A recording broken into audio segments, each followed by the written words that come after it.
여러분 안녕하십니까? 천영우TV의 천영우입니다.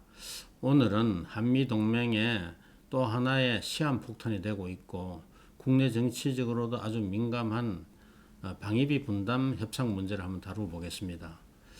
지난 19일 서울에서 열린 한미 간 그 방위비 분담 협상은 80분 만에 결렬이 되었다고 합니다.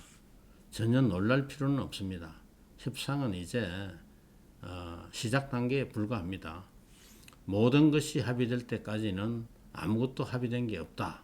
영어로는 Nothing is agreed until everything is agreed라는 그런 협상 격언이 있습니다. 이 격언이 말해주듯이 모든 협상은 최종 타결될 때까지는 그는 결렬 상태에 있는 겁니다. 앞으로 여러 차례 결렬을 거쳐서 그나마 최종 단계에 타결이 되면 그는 다행이지만은 그나마 타결이 안 될 가능성도 그는 적지 않습니다. 협상 시한 내에, 그러니까 연내에 타결되는 것은 그는 어림도 없는 이야기고 내년까지라도 타결이 되면 천만 다행으로 봐야 됩니다. 이 협상은 구조적으로 한미 어느 쪽도 쉽게 양보할 수 없게 되어 있고 이거는 너무 정치화가 되어 있습니다. 미국 쪽 사정을 보면 이거는 트럼프의 지대한 개인적 관심사이기 때문에 트럼프가 만족하는 협상 결과가 안 나오면 미국의 협상 대표는 살아남을 수가 없습니다. 그러니까 엄청나게 스트레스 받고 또 살아남으려고 무리한 협상을 할 가능성이 많습니다. 지금까지 방위비 협상을 트럼프처럼 대통령이 직접 챙기고 이걸 선거에까지 이용하려고 한 대통령은 아마 미국 역사상 없을 겁니다. 한국 쪽 사정은 어떠냐? 저는 별반 다르지 않다고 봅니다. 이름도 국민들이 잘 모르는 나라, 예컨대 피지나 바누아투나 사모아 이런 나라하고 협상을 해서 실패했다고 협상 대표가 문책을 받는 경우는 없습니다. 심지어 북한과 협상을 할 때도 너무 많이 퍼줬다. 우리 안보의 핵심 이익을 해치는 딜을 했다. 이런 거 가지고 협상 대표가 문책당하는 거 본 적이 있습니까? 그러나 일본이나 미국과 협상에서 지면 그건 매국노가 됩니다. 이런 협상에서 항일 투사, 반미 투사의 그런 모습을 보여주지 못하면 공직자로서 청명은 끝나는 겁니다. 이번에 방위비 분담 협상이 91년부터 해온 지난 10번의 협상과는 다른 게 많습니다. 특히 그 중에서 미국이 5배나 되는 그런 황당한 금액을 요구한 것도 이게 전무후무한 것이지만은 요구 규모를 떠나서 또 하나의 근본적인 문제는 방위비 분담할 방위비의 성격과 범위에 있습니다. 지금까지의 방위비는 금년의 경우에는 1조 389억인데 엄밀히 이야기하면 우리 정부가 부담한 것은 방위비라고 하기도 어렵습니다. 지금까지 한국이 부담해온 것은 소파, 즉 주둔군 지휘협정 제5조에 따라서 주한미군에서 근무하는 한국인 인건비, 그리고 군수지원비, 미군 시설 건설, 그리고 유지비, 이런 시설과 구역에 관한 비용에 국한된 거거든요.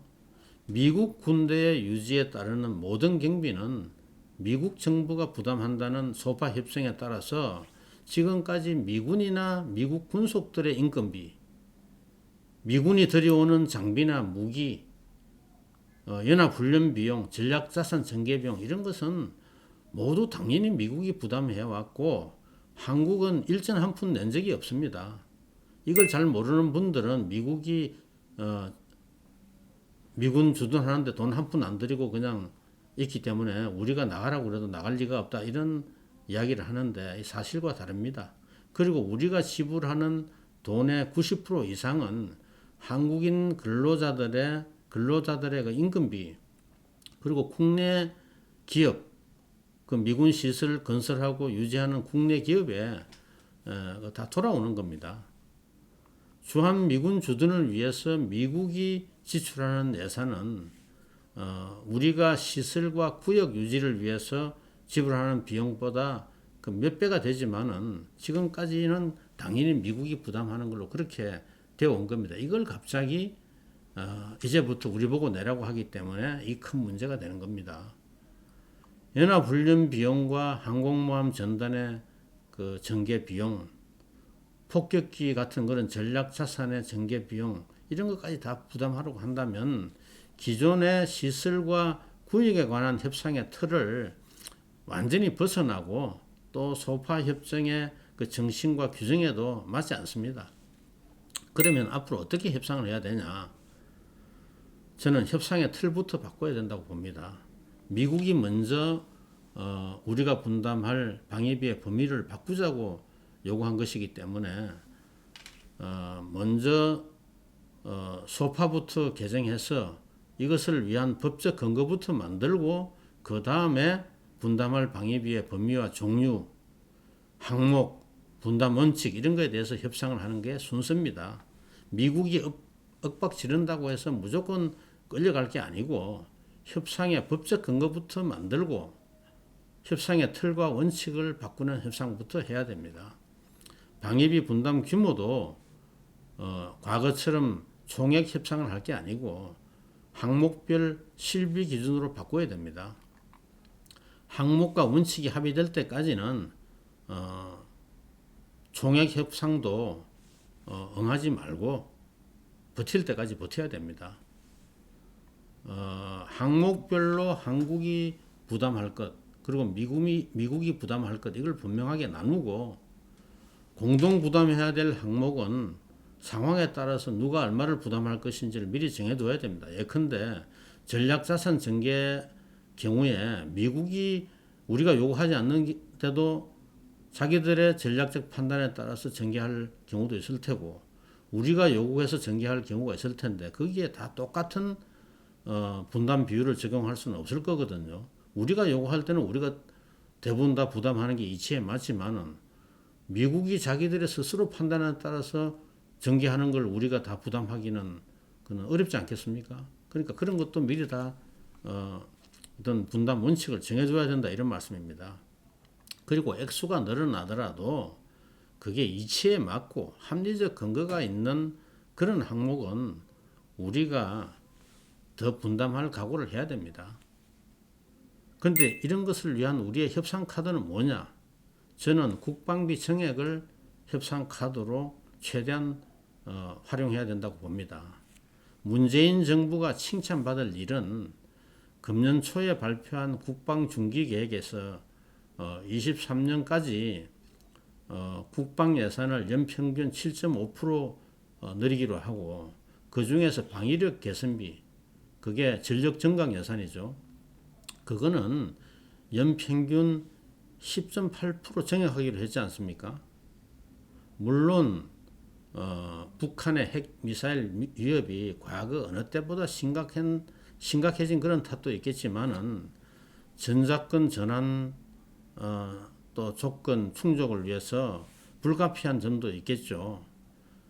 그럼에도 불구하고 저는 과거 보수 정부보다 훨씬 높은 이 전력 증강 예산, 국방비 이 정액 이런 걸 한다는 것은 이거는 틀림없는 사실이고 또 북한이 싫어하는 것을 과감하게 한다는 점에서 이것만은 저는 보수 진영도 칭찬에 인색할 필요가 없다고 봅니다. 한미 연합방위라는 큰 틀에서 볼 때 우리의 국방비 정액, 특히 전력 증강 예산의 그 대폭 정액은 사실상 우리의 방위비 분담 비율을 높이는 거라고 우리가 주장할 근거가 충분히 있습니다. 이것을 집중적으로 미국 조야에 홍보를 하고 또 분담금 정액분으로 이걸 카운트 받아가지고 이걸 트럼프가 국내 정치적으로 팔아먹을 수 있도록 이걸 해주고 또 면피하는데 활용하도록 해줘야 됩니다.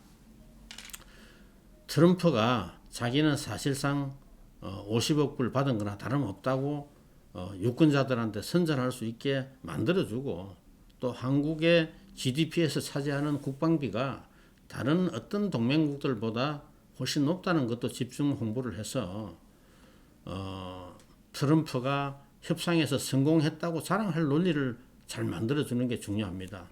결과적으로 이것이 유사시에 미국의 부담을 줄이는데 기여한 것은 사실 아닙니까? 그리고 최종적으로 미국과 분담금을 합의하더라도 그 정액분을 미국에 주는 게 아니라 한국군의 전력 증강에 추가적으로 사용할 수 있도록 협상하는 것도 저는 꼭 필요하다고 봅니다. 그 돈의 상당 부분은 결국 미국으로부터 첨단 정밀 무기 구입하는데 사용할 수 있다는 그런 점도 마케팅에 잘 활용해야 됩니다. 국내 정치적으로 수용 가능한 합의가 안 될 경우에는 저는 최대한 시간을 끌고 또 기존 합의를 1년간 연장할 수 있다면 그것도 나쁘지 않다고 봅니다. 보수 진영도 웬만하면 미국 요구 들어주고 타결하자 이렇게만 이야기할 게 아니고, 저는 이 경우에는 뭔가 미국이 좀 양보를 하도록 힘을 보태야 된다고 봅니다. 주한미군이 한국의 안보에 기여하는 몫으로 따진다면 우리 국방비의 10분의 1은 넘는다고 봐야죠. 그리고 50억 불 내고 주한미군 잡아두는 게 그 돈이 아까워서 내보내는 것보다는 유리하다는 계산도 그건 가능하죠. 그렇지만은 방위비 분담 규모가 몇 배씩 오르게 되면 일반 국민들의 동맹에 대한 신뢰와 지지가 약화될 수밖에 없습니다. 그렇게 되면 결국은 친북 세력, 반미 세력의 힘을 키워주고 장기적으로 동맹의 미래를 더 위태롭게 할 수 있다는 점을 이걸 감안해서 저는 트럼프의 무리한 요구를 제고하게 하는데 힘을 모을 필요가 있다고 봅니다. 미국의 요구를 쉽게 들어주는 것이 꼭 동맹 강화에 도움이 된다고 저는 그렇게 보기보다는 동맹의 정치적 기반을 약화시키는 방향으로 작용할 그런 가능성도 염두에 두고 보수 세력도 무리한 방위비 분담 요구가 초래할 위험성에 대해서 미국을 설득하는 데 좀 나설 필요가 있다, 이런 생각을 합니다. 천영우 TV의 천영우였습니다. 감사합니다.